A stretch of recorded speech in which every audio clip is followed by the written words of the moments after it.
আমাদের শেখাবো পূর্ণ বর্গ সংখ্যার বর্গমূল কিভাবে করতে হয়। তো পূর্ণ বর্গ সংখ্যার বর্গমূল কিভাবে, দেখো 5 সেকেন্ড অ্যান্সার। তুমি এই প্রশ্ন দেখার পর 2 থেকে 5 সেকেন্ডে যদি অ্যান্সার না করতে পারো, আমি বুঝাবো তোমাকে 10 থেকে 15 সেকেন্ড সময়। আমি তোমাকে বুঝাবো 10 থেকে 15 সেকেন্ড সময়, কিন্তু তুমি মজার ছলে হাসতে খেলতে কিভাবে তুমি 2 থেকে 5 সেকেন্ডে করে নেবে। দেখো, তার আগে আমি তোমাদের বলি কি, পূর্ণবর্গ সংখ্যার বর্গমূল যদি বুঝো, তো আগে তোমাকে জানতে হবে পূর্ণবর্গ সংখ্যা জিনিসটা কি।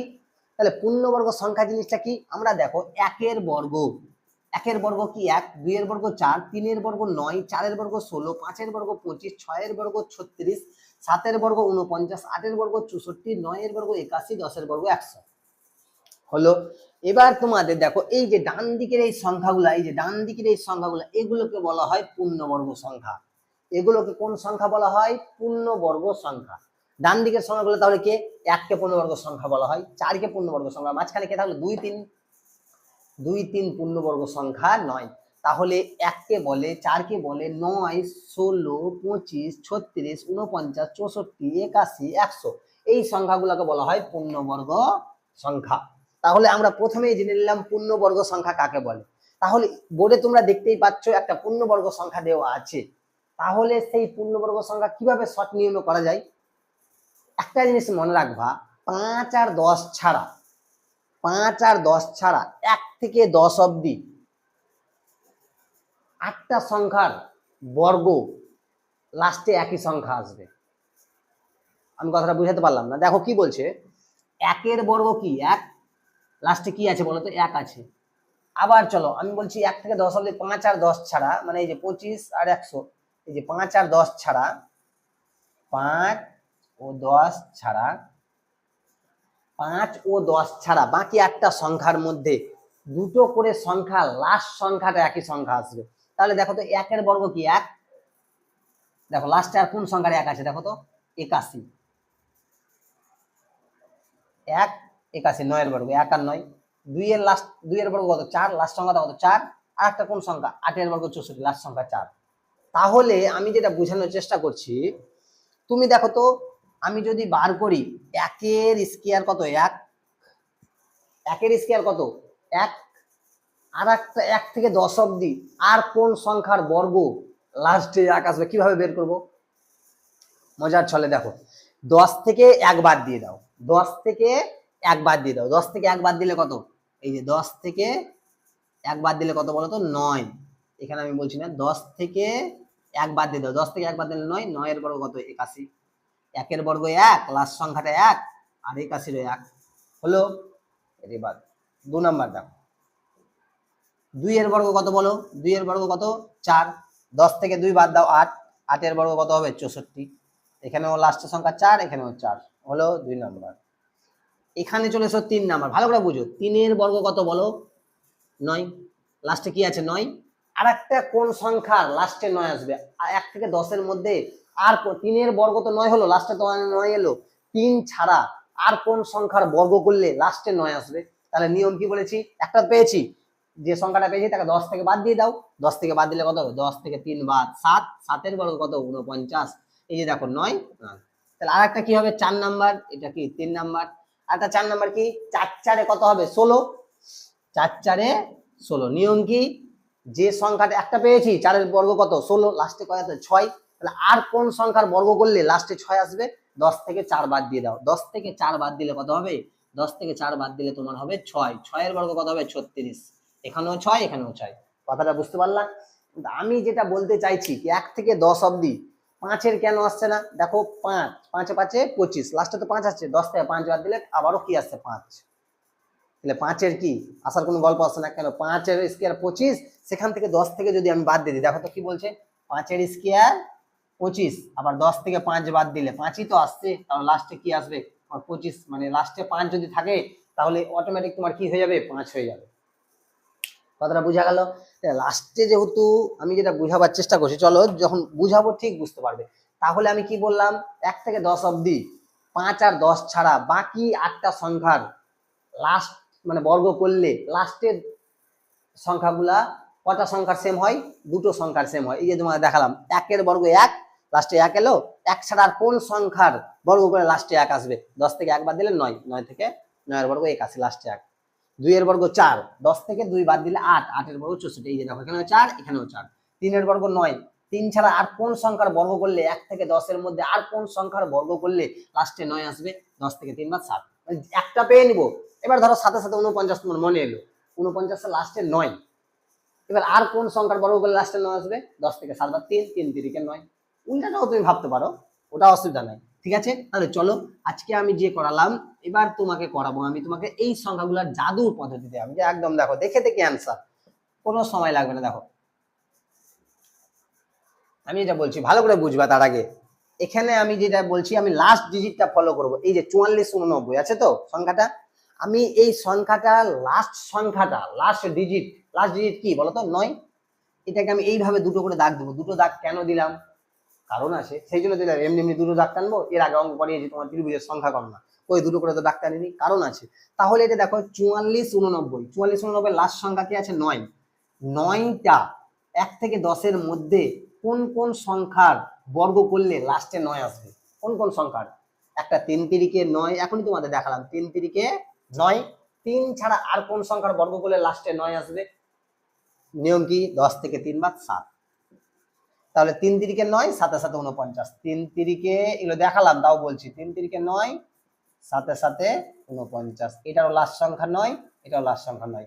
ওই জন্য লাস্ট সংখ্যাটা দেখবো, লাস্ট যে সংখ্যাটা দেখবো, এবার 1 থেকে 10 এর মধ্যে ওই কোন কোন সংখ্যার বর্গ করলে এই লাস্ট সংখ্যাটার সঙ্গে মিলবে, কোন কোন সংখ্যার বর্গ করলে। তাহলে 9 আছে, 9টা আর কোন কোন সংখ্যার বর্গ করলে লাস্টে 9 আসবে? 3 এর বর্গ করলে 9 আসবে, 7 এর বর্গ করলে 9 আসবে। 1 নাম্বার এটা কাজ শেষ। এবার তোমার চলো 2 নাম্বার কাজ কি? 2 নাম্বার কাজ কি? সেকেন্ড, তারপরের কাজ কি? ডান দিক থেকে দুটো সংখ্যা বাদ দিয়ে দেবে, 1 2, এই দুটো সংখ্যা আমার বাদ, এই দুটো সংখ্যার কাজে আসবে না, বাদ, একদম বাদ। এবার তোমার কি আসবে? 44। এবার তোমাদের আমি বললাম ডান দিকের সংখ্যাগুলোকে বলা হয় পূর্ণবর্গ সংখ্যা। আমি বলতো 44, 44টা আমি এখানে দিলাম, ধরো 44টা দিলাম। 44-এর আগে পূর্ণবর্গ সংখ্যা কে? 44-এর আগে পূর্ণবর্গ সংখ্যা 36 না? 36টা কোথা থেকে এসেছে? 6 থেকে না? 36টা কোথা থেকে এসেছে? 6 থেকে। 44-এর আগের পূর্ণবর্গ সংখ্যা হচ্ছে নিচের পূর্ণবর্গ, নিচের প্রথম পূর্ণবর্গ সংখ্যাটা কি? 36। দেখো 44-এর নিচে তো অনেকগুলো পূর্ণবর্গ সংখ্যা, 36 25 16 যে কোনো একটা তো ধরলাম না। 44-এর নিচে বা আগে প্রথম যেটা পূর্ণবর্গ সংখ্যা বলবো কে বসে? 36। 36টা কোথা থেকে এসেছে? কার বর্গ? 36টা, 6 এর বর্গ।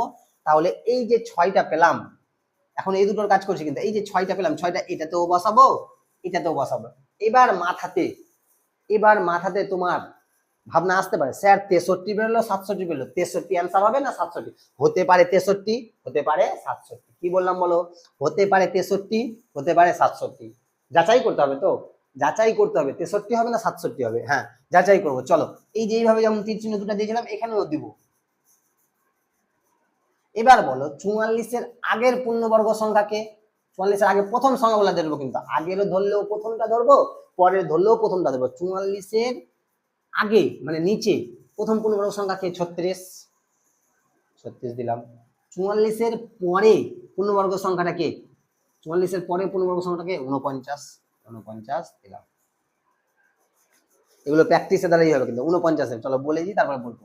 তাহলে বলো 44 থেকে 44 যে সংখ্যাটা 36-এর কাছাকাছি হবে না 49-এর কাছাকাছি হবে? আমি কথাটা বুঝাতে পারলাম কি পারলাম না? দেখো 44 যে সংখ্যাটা 36-এর কাছাকাছি হবে না 49-এর কাছাকাছি হবে? তোমাকে যদি বলে কি 1 থেকে 50 নাম্বার ঘর আছে, তোমাকে 44 নাম্বার ঘরে আছো, তুমি 1 থেকে 50 নাম্বার ঘর পর্যন্ত আছো, তুমি 44 নাম্বার ঘরে আছো, 44 নাম্বার ঘরে আছো। তাহলে তোমাকে বলছে তুমি হয় যেতে পাবে 36 নাম্বার ঘরে, না হয় যেতে পাবে 49 নাম্বার ঘরে।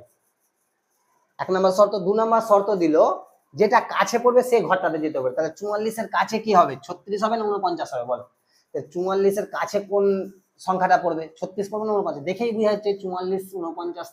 44-এর সঙ্গে 44 আর 49-এর পার্থক্য হচ্ছে কত? 5। আর 44 আর 36-এর পার্থক্য হচ্ছে কত? 8। তাহলে যেহেতু ছোট 5, তাহলে কাছে পড়বে কি? 49। তাহলে কাছে কে পড়বে? 49। তুমি যদি এটা নাও করো, অন্তরটা পার্থক্যটা নাও বের করো, তাও বোঝা যাচ্ছে 44 49-এর কাছে হবে না 36-এর কাছে হবে? 49-এর কাছে হবে। তাহলে 44 থেকে 49টা বড় না ছোট? 44 সংখ্যাটা থেকে 49 সংখ্যাটা বড় না ছোট? বড়। তাহলে 63 আর 67-র মধ্যে, তাহলে 63 আর 67-র মধ্যে বড় কে? 67। তাহলে অ্যান্সার তোমার হবে 67। কতক্ষণ লাগলো বলো? এটা তোমাকে আমি বুঝালাম বলে হয়তো 7 থেকে 8 মিনিট, 5 থেকে 7 মিনিট লাগলো। তুমি যখন করবে তাহলে অ্যান্সারটা কি হবে বলো? তাহলে অ্যান্সারটা হবে তোমার হবে অ্যান্সারটা কত বলো তো? অ্যান্সারটা হবে 67। তাহলে অ্যান্সারটা তোমার কি হবে? অ্যান্সারটা তোমার হবে 67। তাহলে এবার তোমাদের করা যাক, চলো আর একটা দিচ্ছি। এবার তোমার করা যাক 67 24। একটা সংখ্যা দিলাম, ধরো তোমরা যে কোনো করতে পারো, একই নিয়ম, সেম নিয়ম। আর একটা সংখ্যা করছি, ধরো 67 24 সেম। আমার প্রথম কাজ কি? প্রথম কাজ লাস্ট সংখ্যাটা দেখবো। লাস্ট সংখ্যা 4, 4টা এরকম তীর চিহ্ন দিলাম। 4টা কার কার 1 থেকে 10-এর মধ্যে কোন দুটি সংখ্যার বর্গ করলে লাস্টে 4 আসবে? একটা 2 এর বর্গ করলে 2 পেয়ে নিয়েছি স্যার, তাহলে আরেকটা বের করার আর নিয়ম দরকার নেই। 10 থেকে 2 বাদ 8, 8 এর বর্গ কি 64, 2 এর বর্গ কি 4, তাহলে 2 এর বর্গ কি হবে 4, 8 এর বর্গ কি হবে 64। এটাও লাস্টে 4, এটাও লাস্টে 4, এরকম দুটো সংখ্যা বের করব লাস্ট ডিজিটটা অনুযায়ী। প্রথম ডান দিক থেকে দুটো সংখ্যা বাদ আমার কোনো কাজে আসবে না এখন বর্তমানে। এবার চলো পড়ে থাকলো 67। 67-র আগে প্রথম পূর্ণবর্গ সংখ্যাকে, 67-র আগে, 67-র আগে প্রথম পূর্ণবর্গ সংখ্যাকে আগে মানে নিচে, 67 থেকে ছোট, 67 থেকে ছোট প্রথম পূর্ণবর্গ সংখ্যাটা হবে কি 64। 64টা কোথা থেকে এসেছে? 8 থেকে না? কোথা থেকে এসেছে? 8 এর বর্গ 64, এই যে 8 থেকে এসেছে। 67 থেকে ছোট পূর্ণবর্গ সংখ্যা, প্রথম ছোট পূর্ণবর্গ সংখ্যা কি 64। 64 থেকে 8 থেকে এসেছে, যেহেতু 8 থেকে এসেছে আমি কি দিব? 8টা এখানেও দিব, এখানেও দেব। 8টা এখানেও দিলাম, এখানেও দিলাম। 8টা এখানেও দিলাম, এখানেও দিলাম। এবার তোমার অ্যান্সার হতে পারে কি 82 হতে পারে, 88 হতে পারে। এটা ঠিক করব কিভাবে? আমি তোমাকে বললাম এটা ঠিক করব কিভাবে বলো? এটা ঠিক করব কিভাবে? তাহলে তোমাকে 68-র ছোট পূর্ণবর্গ সংখ্যাটা কি হবে 64, আর 68-র বড় পূর্ণবর্গ সংখ্যাটা কি হবে, পরের পূর্ণবর্গ সংখ্যাটা কি হবে 81। এই যে এটা হলো, এর আগেরটা যেটা করেছিলাম তার উল্টাটা আছে না, এরকম অন্যরকম না। দেখো যেটা বলছি, 67 সংখ্যাটা 64-র কাছাকাছি হবে না 81-র কাছাকাছি? দেখেই বোঝা যাচ্ছে 64-র কাছাকাছি হবে, কেন 67 আর 64-র অন্তর হচ্ছে 3, আর 67 আর 81-র অন্তর হচ্ছে কত 14। তাহলে যেটা অন্তর মানে পার্থক্যটা হবে ছোট সেটাই হবে কাছাকাছি। তাহলে 67-র কাছাকাছি কি আছে 64। 64টা 67 থেকে ছোট না বড়? তোমার জ্ঞান কি বলে? তোমার জ্ঞান না, এমনি তো এটা বলো। 64টা 67 থেকে ছোট না বড়? ছোট। তাহলে বলো ছোট। এই 64টা 67 থেকে ছোট না বড়? 67 থেকে ছোট। তাহলে বলো 82 আর 88-র মধ্যে ছোট কে? 82 আর 88-র মধ্যে ছোট কে? 82 আর 88-র মধ্যে তোমার ছোট হচ্ছে 82। তার মধ্যে অ্যান্সার হচ্ছে 82। কেন 82 হলো? এই যে 64টা 67 থেকে ছোট, ওই জন্য তোমার ছোট নিলাম। বুঝা গেল? তাহলে উত্তর হবে তোমার 82। উত্তর হবে তোমার 82। তো আজকে এই পর্যন্তই থাক। এর পরের দিন তোমাদের পূর্ণবর্গ সংখ্যা ছাড়াও, যেমন 40 পূর্ণবর্গ না, সংখ্যা নয়, তারপরেও কিভাবে তার বর্গমূল করানো যায়, যে পূর্ণবর্গ সংখ্যা ছাড়া কিভাবে বর্গমূল করা যায় সেটা আমি তোমাদের শেখাবো। তাহলে এই জিনিসটা আশা করি কারো বুঝতে অসুবিধা হবে না। কেউ যদি সম্পূর্ণ ভিডিওটা দেখে থাকো, আশা করি কারো বুঝতে অসুবিধা হবে না, না হওয়ারই কথা। তো যদি ভিডিওটি ভালো লাগে, লাইক, সাবস্ক্রাইব এবং তোমার ইওর ফোকাস পয়েন্ট ইউটিউব চ্যানেলটা সাবস্ক্রাইব করতে ভুলিও না। যদি ভালো লাগে, না ভালো লাগলে আমি করতে বলবো না, যেদিন ভালো লাগবে সেদিনই করবো, কিন্তু আশা করি ভিডিও ভালো লাগবে। ইওর ফোকাস পয়েন্ট ইউটিউব চ্যানেলের নাম। ঠিক আছে, চলো আজকে এই পর্যন্তই। এরপর দিন কোন ক্লাস দেবো তোমাকে তো বললাম। ঠিক আছে।